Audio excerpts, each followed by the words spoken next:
notamment en direction des jeunes et des adolescents, en particulier dans le secondaire. On voit qu'il y a toute une série d'associations qui font la promotion notamment du changement de genre, mais aussi d'une vision communautariste et victimaire.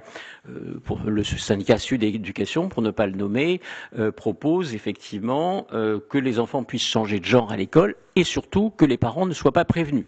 Ce qui a mis longtemps à arriver aux États-Unis, maintenant c'est chez nous, c'est quelque chose de tout à fait étonnant.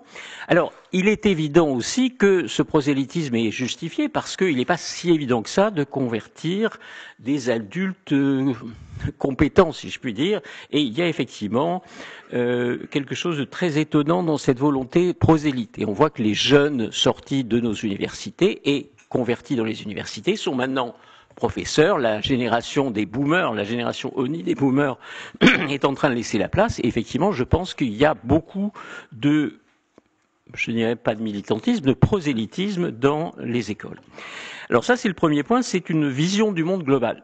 Il faut voir d'autre part que c'est une religion post-protestante. Je crois que ce terme de réveil a vraiment l'intérêt de nous renvoyer à ces grands réveils protestants du XVIIIe et du XIXe siècle. Joseph Bottom, l'historien américain du protestantisme, montre qu'il y a effectivement que cette montée du wokisme est corrélative de la baisse du protestantisme mainline, c'est-à-dire le protestantisme principal américain, de plutôt modéré, etc. Il explique qu'il y avait effectivement 50% des Américains qui se déclaraient protestants en ce sens en 1965. Il n'y en a plus que 10% aujourd'hui. Ces élites américaines WASP, elles étaient protestantes mainline, maintenant elles sont woke.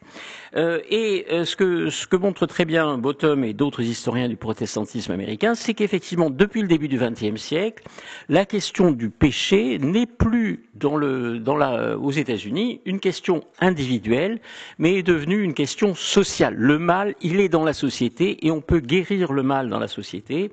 C'est ce courant que l'on appelle le social gospel de Walter Rauschenbusch au début du XXe siècle.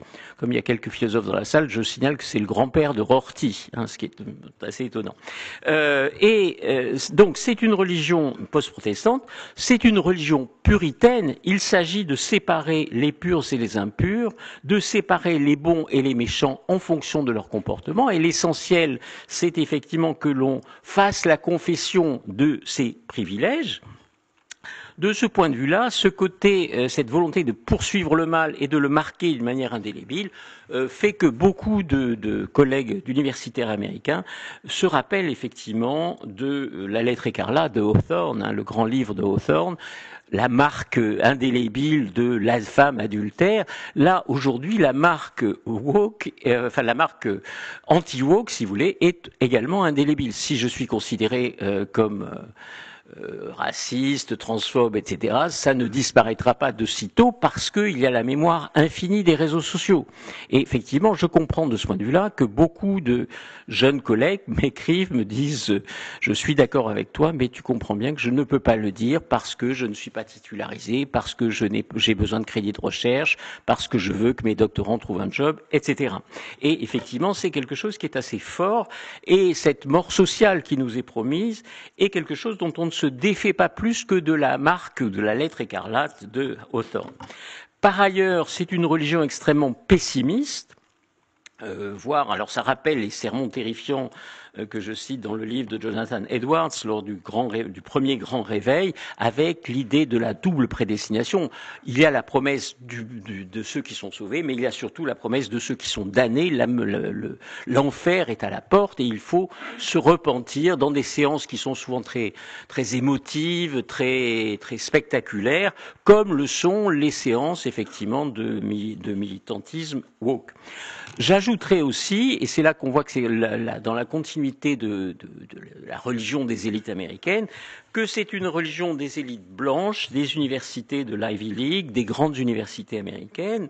Et il y a là-dessus un jeune chercheur, alors je crois qu'il n'a pas encore fini son doctorat, qui a eu une idée très intelligente.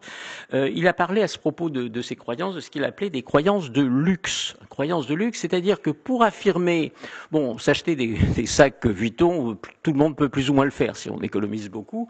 Par contre, avoir des idées extrêmement paradoxales, il faut vraiment, c'est la preuve qu'on est vraiment quelqu'un qui vit dans un monde